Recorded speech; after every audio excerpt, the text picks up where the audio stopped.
Every government likes to pretend that the markets fear them, that their central bank is a kind of fortress, and their currency a flag that no one dares touch. But on September 16th, 1992, the markets laughed.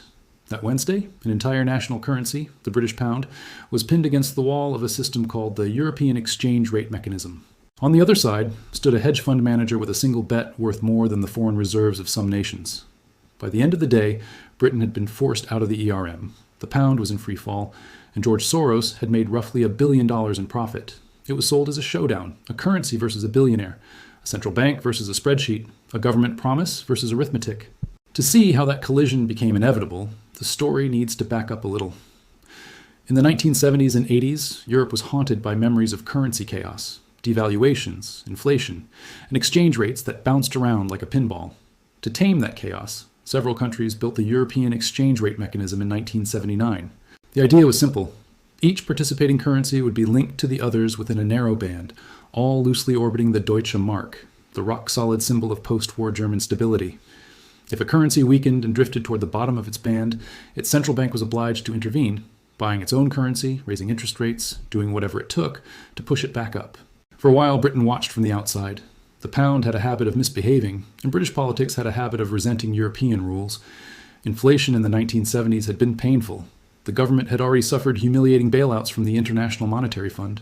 But by the late 80s, things had changed. The Conservative government had crushed inflation, privatized industries, and preached discipline. At the same time, it wanted deeper integration with Europe. Pegging the pound to the mark began to look like a shortcut to imported credibility.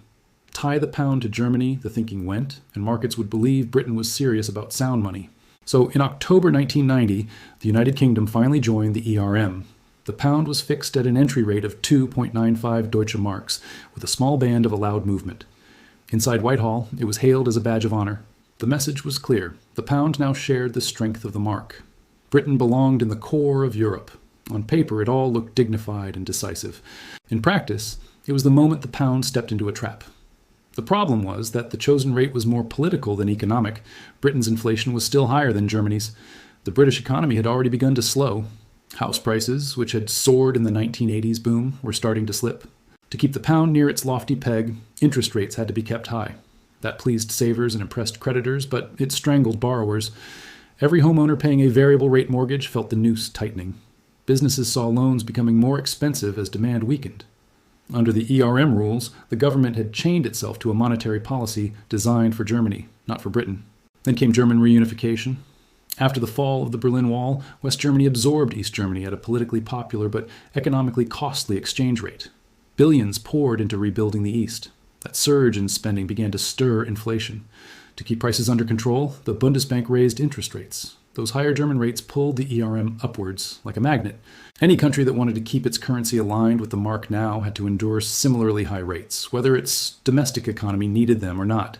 For Britain, already sliding into recession, it was like being forced to run uphill with a weight strapped to each ankle. By 1992, the pressure had become obvious. Unemployment in Britain was climbing. Bankruptcies were rising. Negative equity, where homeowners owed more on their mortgages than their properties were worth, was spreading through the middle class. Yet interest rates had to stay painfully high to defend the pound's position in the ERM. The government was trying to serve two masters: European rules that demanded hard money and voters who demanded relief. That contradiction is where financial history likes to do its work. George Soros and his team at the Quantum Fund were watching all of this with clinical attention. Soros already had a reputation as a bold macro trader, someone willing to take enormous positions based on big-picture economic imbalances.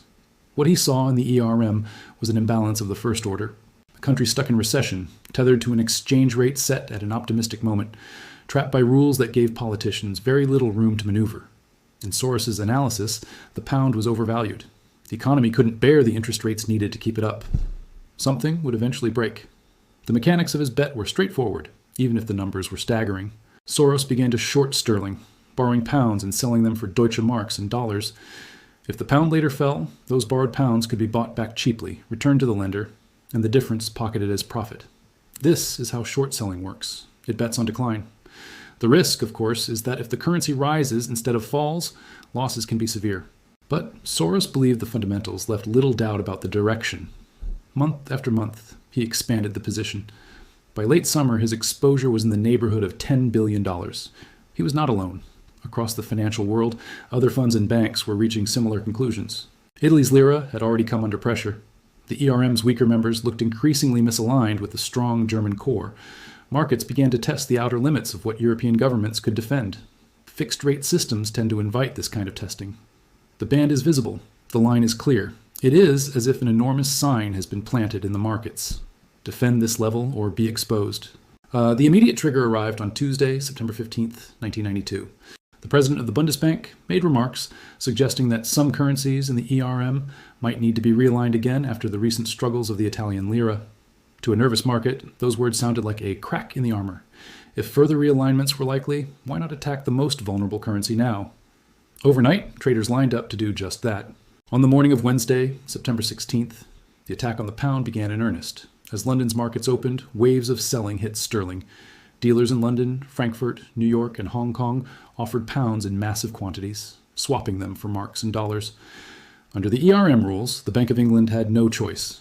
It stepped into the market, buying back sterling with its foreign currency reserves, trying to keep the exchange rate above the agreed lower limit. For every pound sold, the bank tried to be there as a buyer. At first, officials may have hoped the storm would pass. Central banks had faced speculative pressure before and had survived. But this time was different. The scale was enormous. Each intervention by the bank, each billion spent defending the line, only convinced traders that the peg was fragile. Confidence didn't return. It evaporated. Every time the Bank of England bought pounds, speculators sold more. The battle began to look like a dam holding back a rising tide. Each leak plugged only increased the pressure elsewhere. By late morning, the crisis had become political. Inside Downing Street, Prime Minister John Major and Chancellor Norman Lamont scrambled for options. Around 11 a.m., the government announced an emergency increase in interest rates from 10 to 12%. The logic was textbook: make holding pounds more attractive by raising the reward. In theory, higher rates should draw in investors, reduce selling, and restore stability. But theory lives on paper. Real people live with mortgages, loans, and fear.